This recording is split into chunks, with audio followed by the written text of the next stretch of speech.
Well, hey guys, good morning. It is John C. Morley, serial entrepreneur, coming to you from the Inspirations for Your Life show. It's great to have you here. If this is your first time with me, welcome. If you're coming back, of course, welcome back, and big thank you to you for joining the show. The daily show that helps you become a better version of yourself. First of all, if you've never heard about me before, you probably don't know about believemeachieve.com. Definitely check that out after the show. That's where you can get short form content, long form content, reels, articles, and of course, much more. So why not check that out? I think you'll be pretty pleased, and hopefully that'll help you improve the quality of your life. If you're thirsty, I just had breakfast not too long ago. So, but if you want something, whether it's breakfast, whether it's something hot, whether it's something cold, a beverage, a snack, sweet, salty, sour, healthy or not, that's up to you. Feel free to grab that and join me back here on the show. So without any further ado, guys, we're going to get this started. But first, I want to tell you about the incredible master topic that we have for the week, and that is everyday wisdom on doing what's right.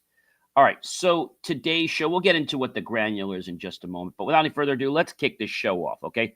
So welcome to Peak Momentum, Tiny Actions, Massive Results. We're on Series 4, Show 45, Episode number 6. Who am I?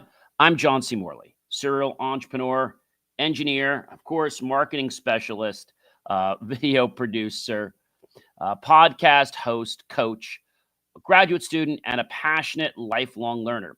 My mission here is to help you unlock explosive momentum in your work and, of course, your personal life by spotlighting how the smallest daily actions can drive transformation of transformative success. On this episode, you're going to discover strategies that kickstart, reinforce, and amplify momentum, equipping you to consistently build progress, sustain energy, and, of course, unleash your biggest breakthroughs. Now, one micro win, that is, at a time, not doing a whole bunch of grand gestures, right? So number one is momentum starts with one small action, right? Take it now, because when you take that action, success is upon you. True momentum doesn't demand grand gestures, as I said. It ignites when you take a single effortless step. Your tiny positive action today is that spark which powers bigger moves, of course, tomorrow. Number 2, guys, schedule wins early to power your day. That's important. Starting each morning with a quick victory builds confidence and sets the tone for sustained achievement all day long. Make an early success your secret weapon. Why not do that, guys? All right. Number 3, consistency beats intensity every time. It's not about how hard you burn bright for a moment. It's about the steady, repeatable effort of your light that keeps going on. Being reliably present outperforms rare bursts of intensity when it becomes, well, all about building strong momentum. That's the key, guys. Number 4, batch those small tasks to build unstoppable flow. Grouping little jobs together prevents mental clutter, helps you concentrate, and keeps your productivity rolling from one win to the next. So number 5 is break big goals into bite-sized chunks. Complex dreams can overwhelm many. Dividing them into manageable milestones lets you move confidently and measure progress and celebrate along the way. So why not start doing that today? Because I think when you start doing that, you're going to notice this gradual shift in your life. And that gradual shift is actually what's going to help you to achieve true success. Now, the gradual shift is not being a millionaire tomorrow. The gradual shift is the mind change, which creates the new dynamic, which your outside world will adapt to if you keep believing that. Number 6, celebrate the micro wins to fuel motivation. Even a very tiny win, something so small, celebrate it. Never underestimate the power of acknowledging small progress. Every micro win creates a rush of energy that pushes you toward bigger successes. I think that's key to understand.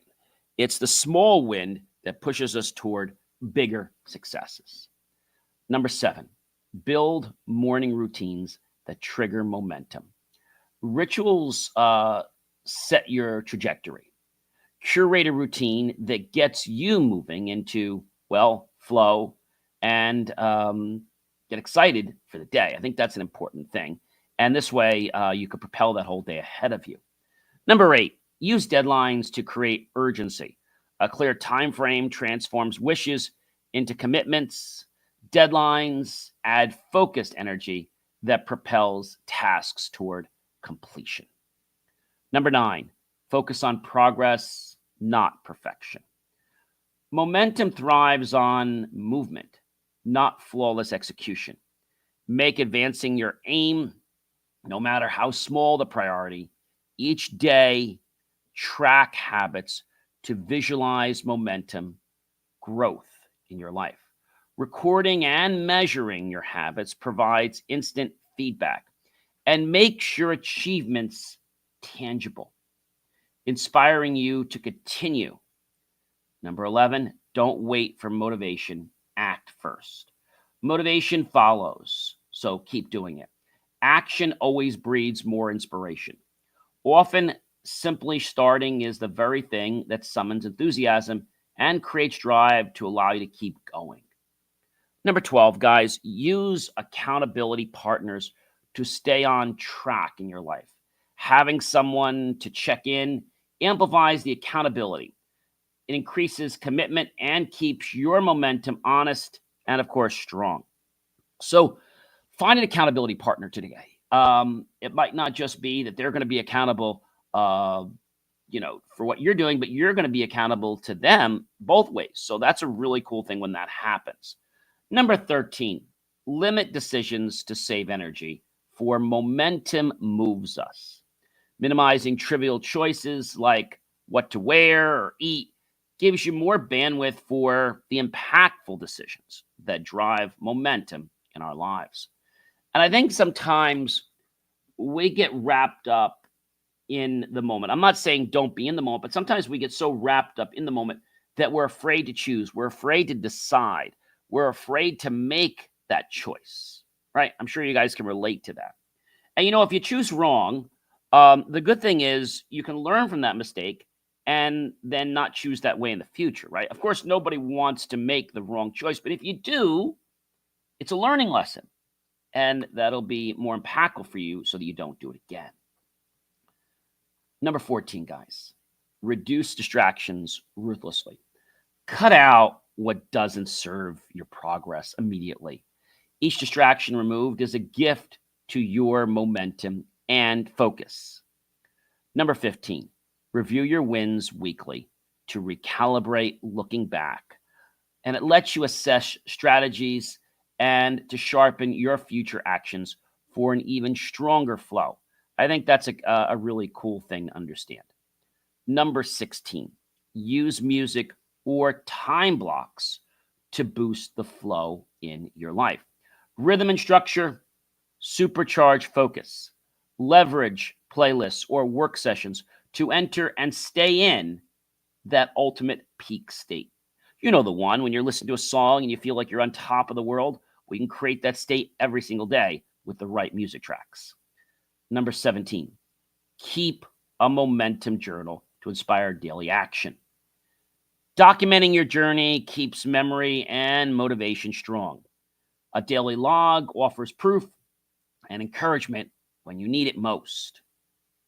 Number 18, automate repetitive tasks to keep momentum high.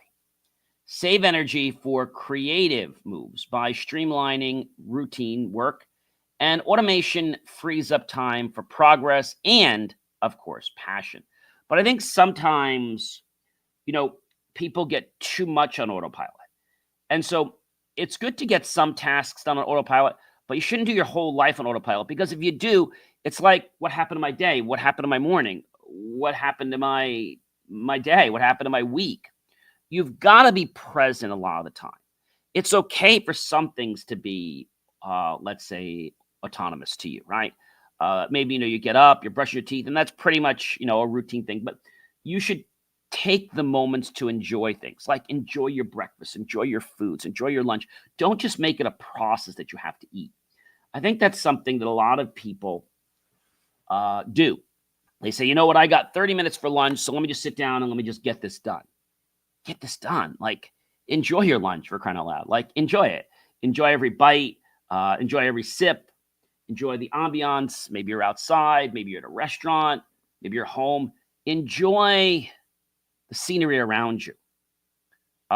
Become aware of the texture of the food. Become aware of the real flavor, not just a quick one that you just throw down your mouth. Really savor the flavor.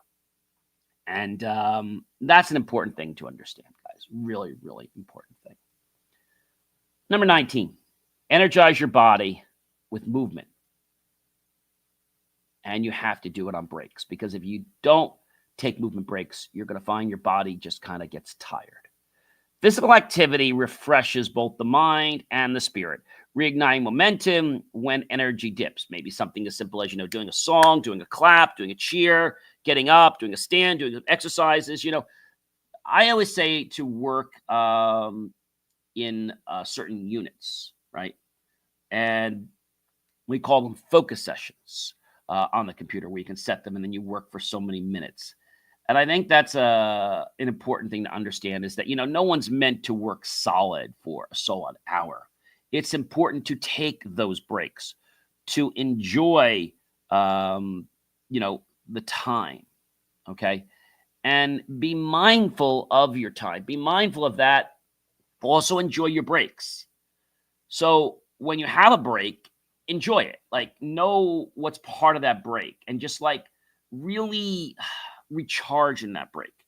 Don't do any work during that break. I think that's an important thing. Many people go, well, if I take too long of a break, I'm not going to be able to get back. I'm not going to get my work done. What you're going to find is that when you take the break, you have more time than you thought you had. Try it. You probably won't believe it, but it's true. Number 20, prioritize tasks by impact, not the urgency. So tackle what matters, not just what's next. Focus on actions that move the needle and expand your success. Many people go through a checklist, which is fine, but do the tasks that you feel are going to give you the most value. And I think when we talk about a task, obviously getting up in the morning, loving to do my exercises. Then after that, I usually go into breakfast mode, having some orange juice, sitting down at my computer, doing a few things, and then going back, having the rest of my breakfast. And then after that, taking a shower. I think most people, when they look at a long list, right, they get overwhelmed. It's like, oh my gosh. So just realize your list can be chunked. I don't have that problem when I look at my list, because I know I've got the whole day to accomplish 8, 10, 12 things, right? I have the whole day. So to me, looking at the list, and then when I've just done that, let me go to my list and check that off. It becomes natural for me. But again, even when I'm doing these shows, right? I'm trying to spruce things up and spice it a little bit. I'm starting to do some stuff outside. And I was at the university the other day, and just different places to record, I think, shares a different dynamic, not only about me, but about our world. And I think when we can stop, that's right, just stop for a moment. What do you hear? Do you hear a watch ticking?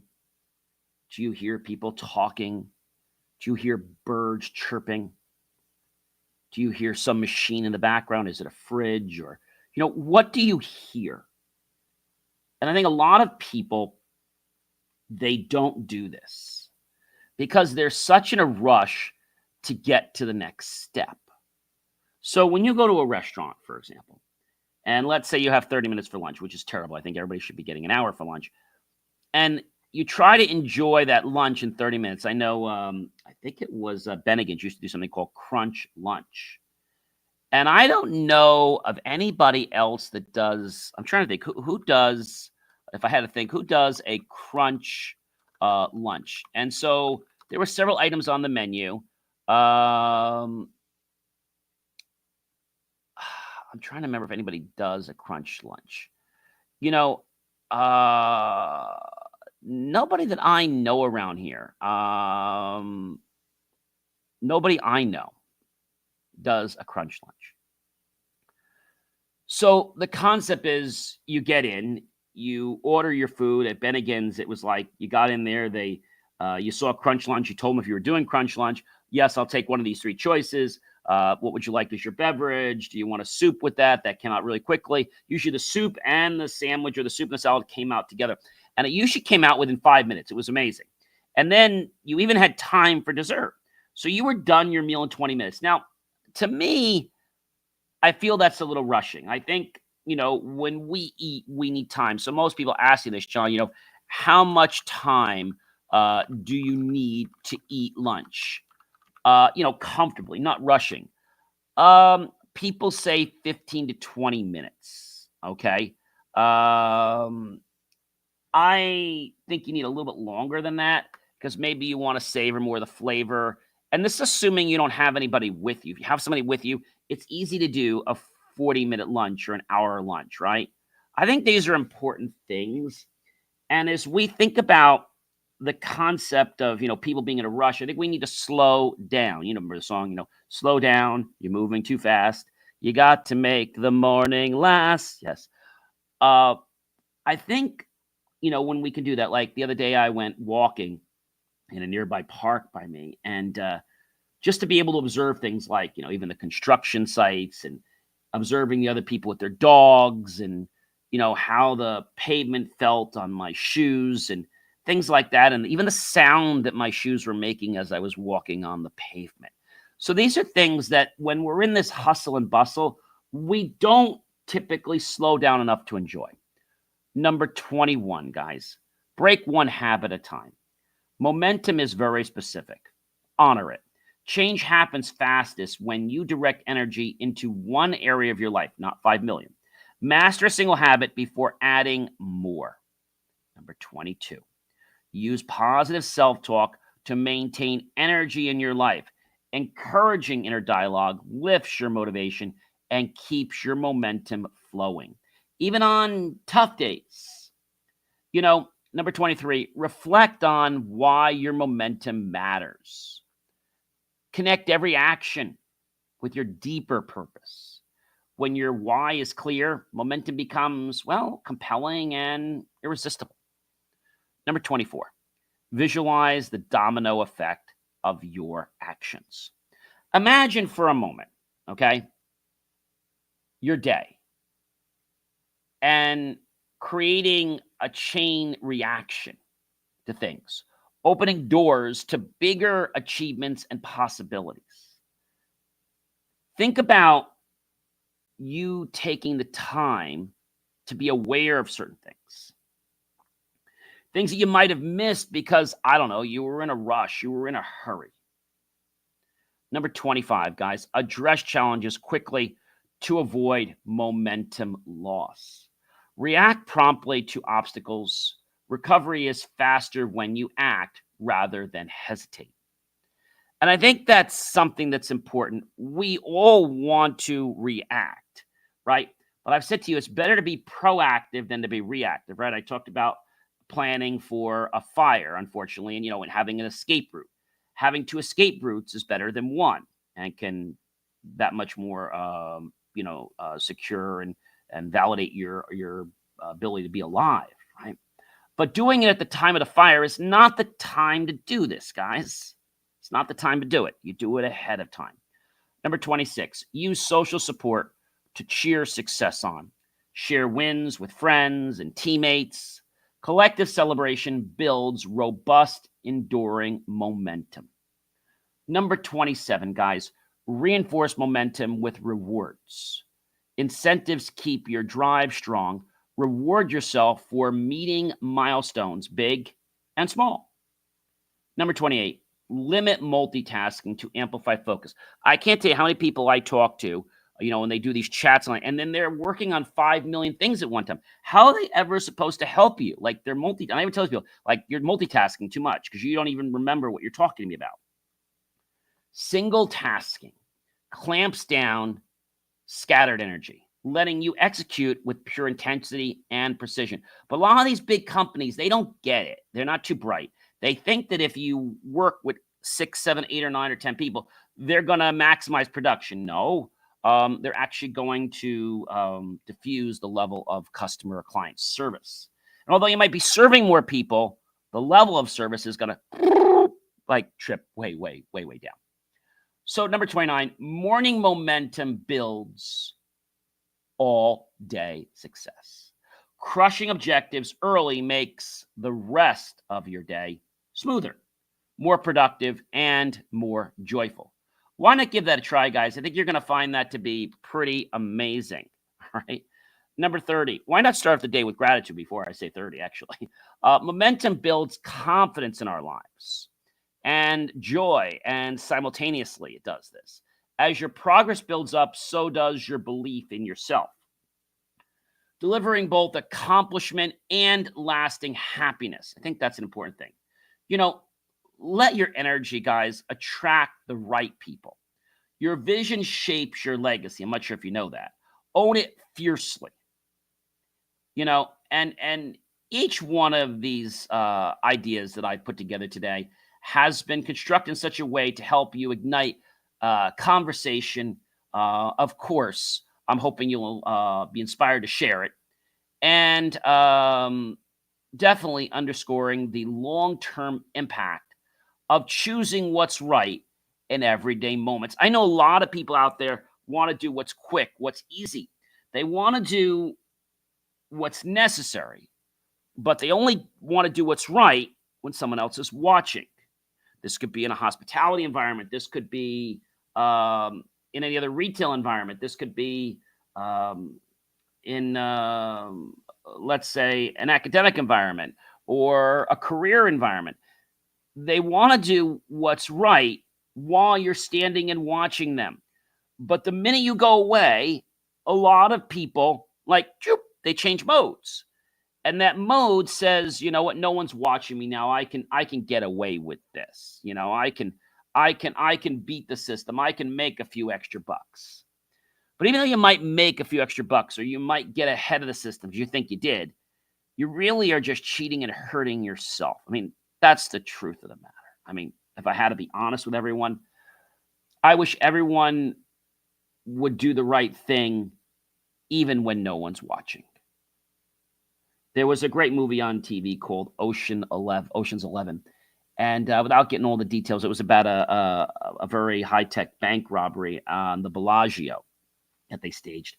And I remember when they did the break-in, they had the vault, and everything looked really real.